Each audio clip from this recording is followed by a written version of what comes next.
All right, guys, I am going to talk to you today on things they didn't teach in school about the ways you title a checking account. I know it sounds silly, but they don't teach you this stuff. And you can essentially just set it up in your name. That's fine, but it gets a little bit more complicated when you have a family, you have a spouse.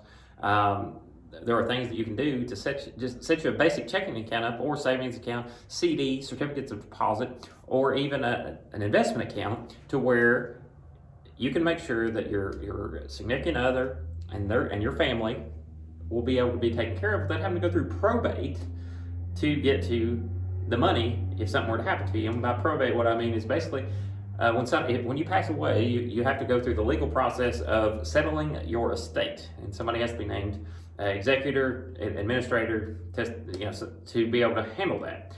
And if you don't have your accounts set up properly, it could cause an issue for the surviving spouse and your family. But let's just talk about these in general. So, single ownership in your name, something happens to you, it goes to your estate to be handled through the courts. Now, to help prevent you from having to do that, you can set it up as joint tenants. So that's where you and, let's say, your spouse, it doesn't have to be your spouse. I mean, it could be you and somebody else that you want to make sure is has access to your money. Maybe you have an account together, and you just need to make sure that the other person, if something happens to you, the other person has access to it. So the joint tenants, basically, if something were to happen to one owner, it reverts to the other person. There wouldn't have to be no legal matters changed or anything. If you have a checking account, savings account, whatever, it's joint tenants, then the other person that's joint ownership with you has access to it. They own it. So that's all there is to it. Something that you can do too on your single ownership account is what they call POD, or payable on death. So if you have a single ownership account, you have total control of it while you're living. If something were to happen to you, it goes payable on death to the person you name as the beneficiary, which the beneficiary is just the person that you designate to be the benefactor of those funds that you've left. So this completely avoids probate as well. You can have something named POD. If you don't want that other person to have access to your funds, that's a good way to do it, but you want to make sure they can have access to it if something were to happen to you. That's how you do that. Now, on an investment account, it's called TOD, which is transfer on death. And the main difference between that is because there may be investments that you can't just cash in and pay out, so you have to transfer ownership. But that still avoids having to go through probate to get that legally changed. But a beneficiary is just anybody that you name. It can be on life insurance, it can be the payable on death beneficiary, the transfer on death beneficiary.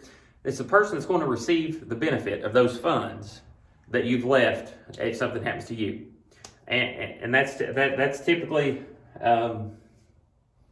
all done outside of probate. There's nothing you have to do with the courts when you list people as beneficiaries on life insurance, on payable on death, their beneficiary, payable on death, transfer on death, for investment accounts, bank accounts.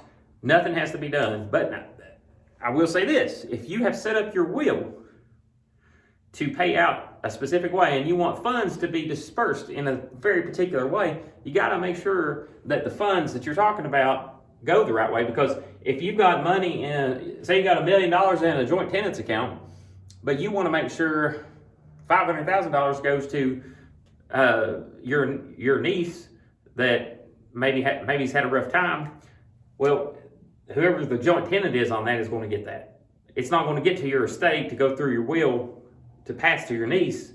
It's going to end up going to your other joint owner on the account. So, but making sure that you list your accounts properly, title them properly, is a very, very useful tool, but you have to do it properly to make sure it aligns with your overall estate plan, how you want your will to pass money down to your kids, grandkids, your heirs, whoever.